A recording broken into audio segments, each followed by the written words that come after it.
Hello everyone, today I'm going to show you how to make Indian dish butter chicken. We'll need 400 grams of chicken, 2 packets of buttered chicken mix, a packet of ginger garlic paste, 4 tablespoons of yogurt,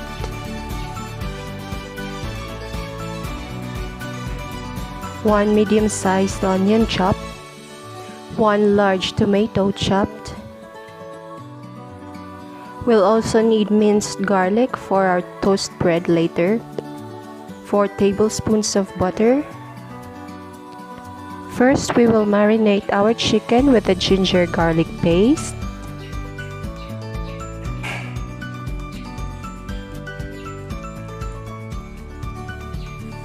Let's also put the buttered chicken mix to our marinade.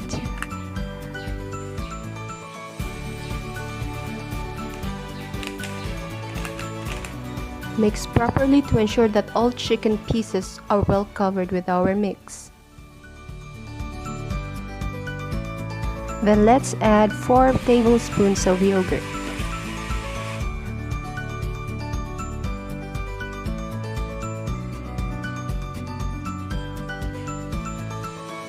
And mix again.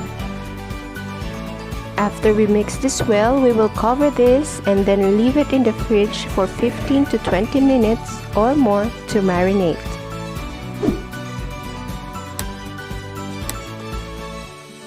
Let's start cooking. First, let's melt 2 tablespoons of butter to saute our onion and tomato.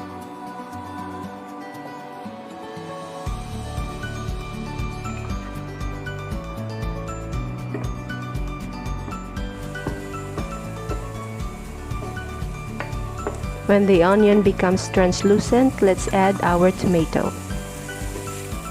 The tomato is cooked, so let's add in our buttered chicken mixture.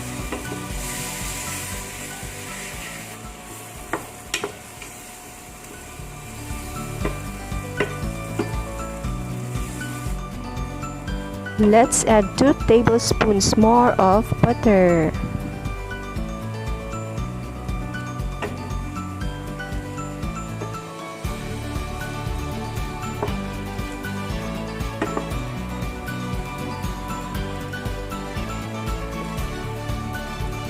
Let's gradually add 200 ml of water.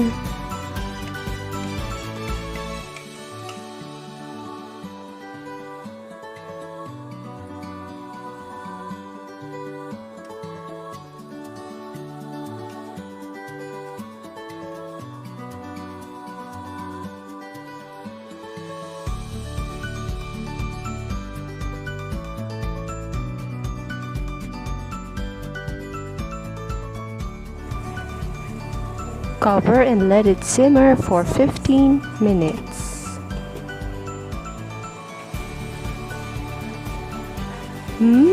Smells delicious.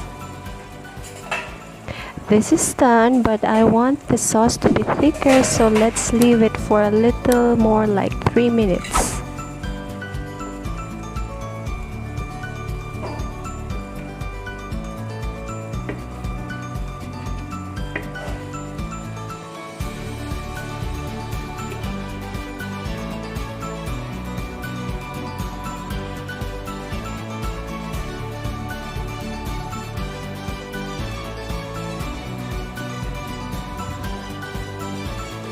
Perfectly cooked.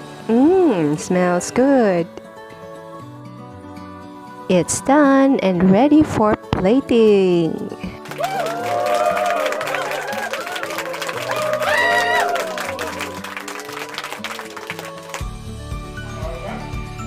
Ladies and gentlemen, my version of buttered chicken.